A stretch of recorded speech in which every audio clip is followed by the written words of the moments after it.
अस्सलाम वालेकुम, मेरा नाम है चाहसेब हाशमी और ये है सुजुकी जिमनी 660 सीसी टर्बोचार्ज 2022 मॉडल। आपने 660 सीसी गाड़ियाँ तो बहुत देखी होंगी, लेकिन ये गाड़ी काफ़ी उनसे बेहतर ऑप्शन है। इस तरह से कि सिर्फ कहने को 660 है, लेकिन लग्जरी इसमें काफ़ी बेहतर दी गई है और उसके अलावा फीचर्स भी।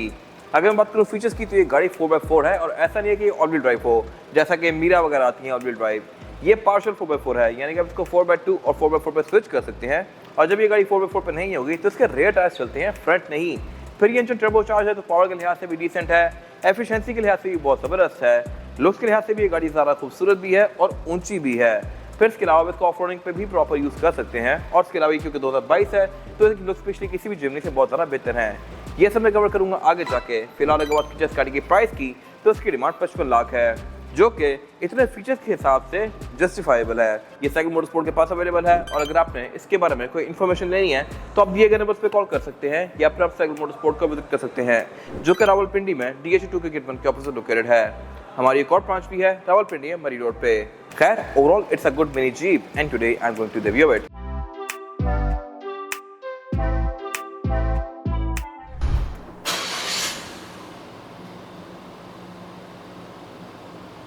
Let's start with the exterior of this car. Looks के लिहाज से इस गाड़ी की इंस्पिरेशन काफ़ी हद तक जी वैगन से ली गई है और जिमनी बहुत अरसे से ऐसी ही आ रही है।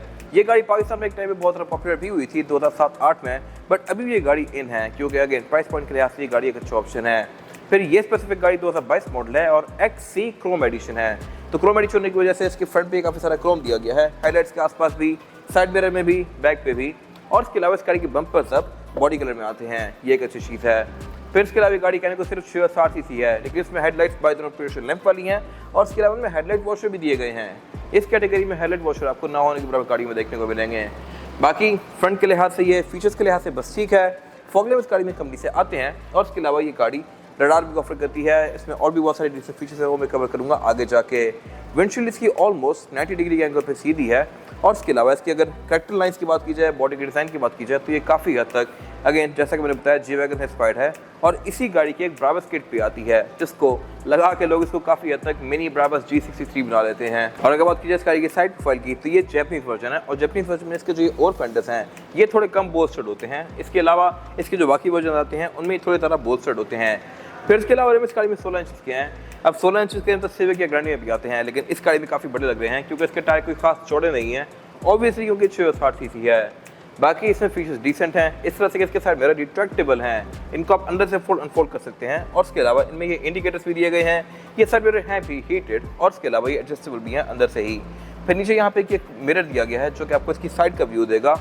और बाकी ट्रैक्टर लाइन्स यहाँ भी काफ़ी स्मूथ और फ्लोई सी हैं। और अब अगर बात की जाए इस गाड़ी की एब्सोल्यूट साइड प्रोफाइल की तो यहाँ भी काफ़ी हद तक इंस्पिरेशन जी वैगन से ड्रॉ की गई है।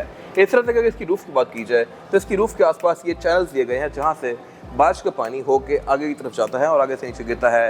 यही सेम चीज़ जी वैगन में भी आती है। मैंने जी वैगन का रिव्यू भी किया हुआ है G63 का, वो आप जाके हमारे पेज पे देख सकते हैं। फिर इसके अलावा इसकी विंडोज़ भी ऑलमोस्ट 90 डिग्री के एंगल पे हैं G63 की तरह। अब उसमें एक नॉन फॉल्ट आता है, वो फॉल्ट ये है कि अगर कोई गाड़ी यहाँ पे चल रही है तो इसका रिफ्लेक्शन ड्राइवर की विंडो पे आ रहा होगा और ड्राइवर का बेध्यानी में राइट पे देखता है और उसको गाड़ी नजर आती है तो वो लेफ्ट टर्न करेगा और लेफ्ट पे ही गाड़ी होती है असल में। तो इस वजह से कुछ एक्सीडेंट्स भी कॉज होते हैं वर्ल्ड वाइड। इस गाड़ी में I am not sure G wagon के होते हैं और इसमें भी मेरे ख्याल से वो फॉल्ट आपको देखने को मिलेगा कि राइट के ग्लास पे आपको लेफ्ट का रिफ्लेक्शन देखने को मिलेगा। बाकी इसके अलावा स्मार्ट एंट्री भी इसमें आती है, ड्राइवर और पैसेंजर दोनों के पास दोनों डोर्स में की होल दिए गए हैं और एक गाड़ी है भी 2 डोर ही। अब फ्रंट से ही इसकी रेयर सीट्स में भी एंटर होंगे और इसके अलावा इस पर एंट्री एक्सिट भी आसान है क्योंकि ये गाड़ी आपकी हाइट पे ही है, लेकिन ग्राउंड क्लियरेंस के लिहाज से ये गाड़ी अच्छी खासी ऊंची है तो इसके बहुत सारे फायदे हैं। ये है पार्शियल 4x4, एक्जैक्टली क्या है मैं कवर करूंगा आगे जाके। और जहाँ तक बात है इस वाले एरिया की तो ये तो सील्ड ही है, ना इसकी विंडो ओपन होती है ना यहाँ पे कोई डोर है। बैक पे 2 सीट्स हैं जिनमें आप फ्रंट से एंटर हो सकते हैं, लेकिन वो सीट्स क्योंकि बहुत ज़्यादा स्पेशियस नहीं है तो ये गाड़ी बेसिकली 4 लोगों के लिए डिज़ाइन की गई है, लेकिन आइडियली इसमें 2 ही लोग बैठ सकते हैं। बाकी इसके अलावा ये गाड़ी ड्राइव व्हील ड्राइव है और इसके अलावा इसमें जो टायरों के बाद ये गाड़ी ऑलमोस्ट खत्म ही हो जाती है। बैक पे ये काफ़ी छोटी सी है। और अगर बात की जाए इस गाड़ी के रेयर एंड की तो अगेन यहाँ भी इंस्पिरेशन जी वैगन से ड्रॉ की गई है। अब कहने को इसका स्पेयर टायर कहीं भी एडजस्ट हो सकता था, बट इसको स्पेशल यहाँ बैक पे लगाया गया और उसके ऊपर कवर भी वैसा ही दिया गया है। फिर इसमें चैनल्स भी सेम वैसे ही कंटिन्यू किए गए हैं, ब्रेक लैंप की प्लेसमेंट, वॉशर की प्लेसमेंट, वाइपर की प्लेसमेंट, टेलर की placement same to same G wagon से इंस्पायर्ड है। लेकिन अगेन लुक्स के लिहाज से अच्छी लग रही है, साइज पर छोटा है इसका। स्मार्ट एंट्री तो यहाँ भी दी गई है और टेलगेट इस गाड़ी का साइड हिंज्ड है G63 की तरह ही। इसको मैं इस तरह से ओपन करूँगा लाइक दिस। और इसके अलावा ट्रंक कैपेसिटी के लिहाज से ये गाड़ी ना होने के बराबर है। अगर सीट्स ओपन हो, सीट्स को फोल्ड करके आप यहाँ पे अच्छा खासा सामान एडजस्ट कर सकते हैं। बाकी इसमें बैक पे पैसेंजर्स के लिए सीट बेल्ट भी दी गई हैं। क्या क्या मैं टीसी में कवर करूंगा आगे जाके। और इसके अलावा इसका जो डैश कैम लगा हुआ है ये भी जापान से लग के ही आया हुआ है, वहाँ पे इस चीज़ की रेगुलेशन है। इसके बाद अगर बात कीजिए इस गाड़ी के इंटीरियर की, तो इंटीरियर इसका काफ़ी डिफरेंट है एज कम्पेयर टू इस कैटेगरी की बाकी कार्स। इस तरह से कि ये गाड़ी एक रगेड 4x4 गाड़ी है और यहाँ पे वो चीज़ें नजर आती हैं आपको। इस तरह से कि इसमें फीचर्स डिफरेंट हैं, जैसे कि इसमें डाउन असिस्ट कंट्रोल दिया हुआ है, ट्रैक्शन कंट्रोल दिया हुआ है, 4x4 की सिलेक्शन दी हुई है और इसके अलावा हेडरूम तो इसमें अच्छा खासा स्पेशियस है, लेकिन लेग रूम इसमें पूरा है। ये सब मैं कवर करूंगा आगे जाके।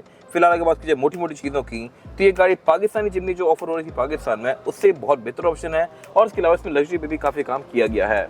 किस तरह से कि स्टीयरिंग व्हील जो है इस पर ये बिल्कुल स्विफ्ट जैसा है देखने में, लेकिन इसकी जो ग्रिप्स हैं ये लेदर में है और इसके अलावा वुड की कॉम्बिनेशन के साथ हैं, तो ये वुड की फ्रिल्स की काफ़ी प्रीमियम फील दे रही हैं और लेदर भी इसका काफ़ी सॉफ्ट है। फिर इसके अलावा इसमें क्रूज कंट्रोल दिया गया है जो कि एडॉप्टिव है। अगेन ये चीज़ भी आपको अच्छी खासी महंगी गाड़ियों में देखने को मिलती है। फिर इसमें मल्टीमीडिया कंट्रोल्स भी दिए गए हैं और अगर बात कीजिए हेडलाइट के कंट्रोल्स की, तो ये भी इसके डिसेंट हैं। इस तरह से कि जो 2022 से पे गाड़ियाँ आ रही हैं इनमें इस तरह के कंट्रोल आते हैं हेडलाइट्स के, यानी कि आप एक फर्नीचर करेंगे तो पार्किंग ऑन होगी, दोबारा नीचे करेंगे तो ऑफ हो जाएगी और आगे ऑन। अब जितनी ट्यूडोस उठा के देख लें, LC300 हो गई, नई वाली यारिस हो गई, मोस्टली गाड़ियों में हेडलाइट के स्टॉक्स ऐसे ही हैं, नई वाली प्राडो में भी ऐसे ही हैं और इस गाड़ी में भी सेम वैसे ही दिए गए हैं। ये सारे पहले आता था कि ऑफ, फिर ऑटो, फिर पार्किंग, फिर ऑन। अब ये वाली हेडलाइट्स नहीं हैं।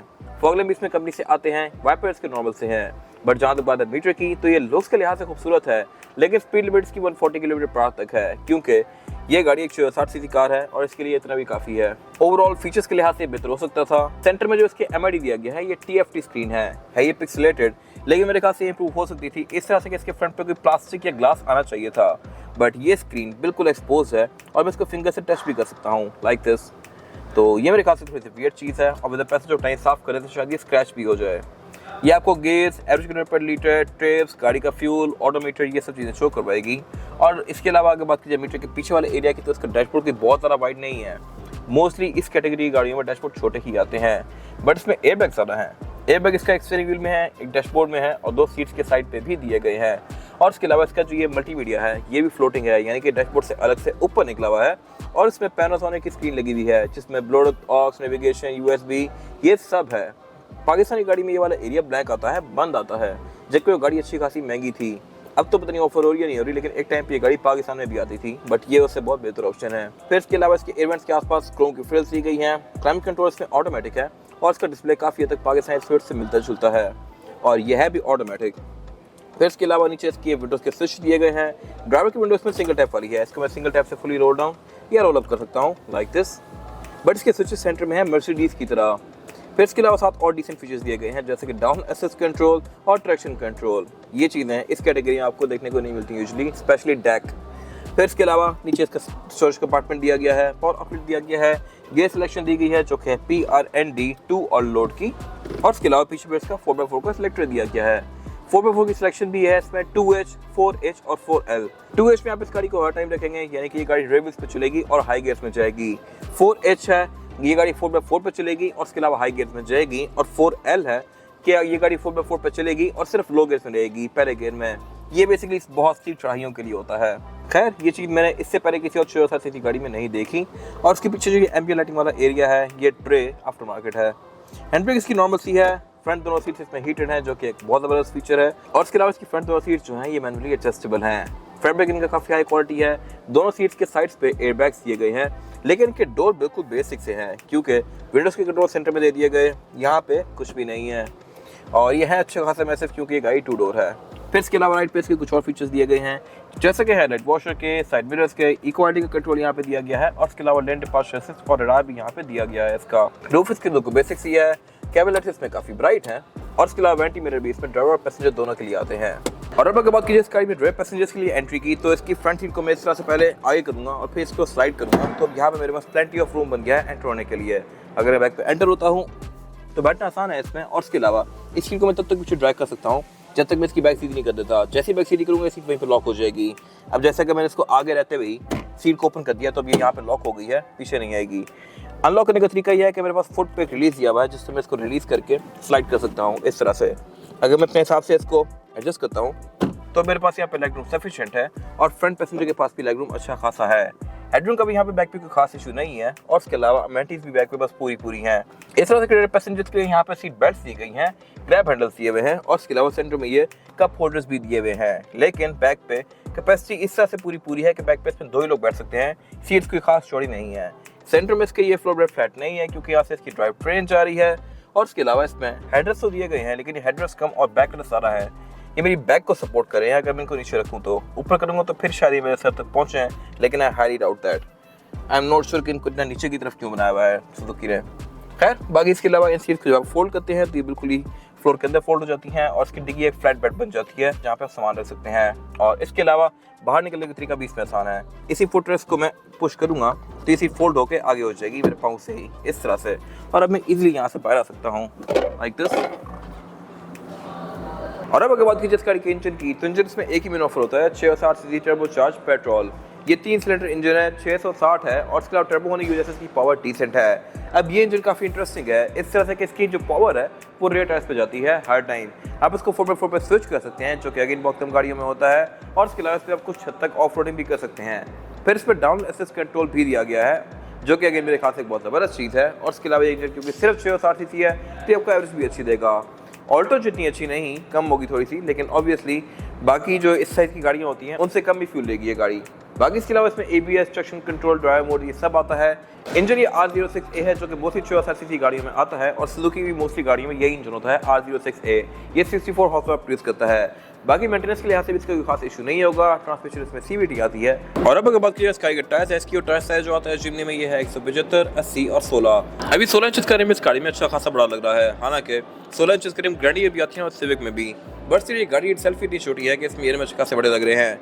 बाकी इसमें फ्रंट पे डिस्क ब्रेक दी गई है, बैक पे ड्रम ब्रेक्स दी गई हैं। ये गाड़ी पार्शल 4x4 है, आप इसको 4x4 और 4x2 पे स्विच भी कर सकते हैं। ये था आज का रिव्यू। अगर आपको रिव्यू पसंद आया है तो इसको लाइक कीजिए, मेरे चैनल को सब्सक्राइब कीजिए और अगर आपके पास इस गाड़ी से रिलेटेड कोई भी राय है तो उसको कमेंट सेक्शन में शेयर जरूर कीजिएगा ताकि वो लोग जो ये गाड़ी लेने वाले हैं वो आपकी राय से फायदा उठा सकें। अपना ख्याल रखिएगा। Thank you.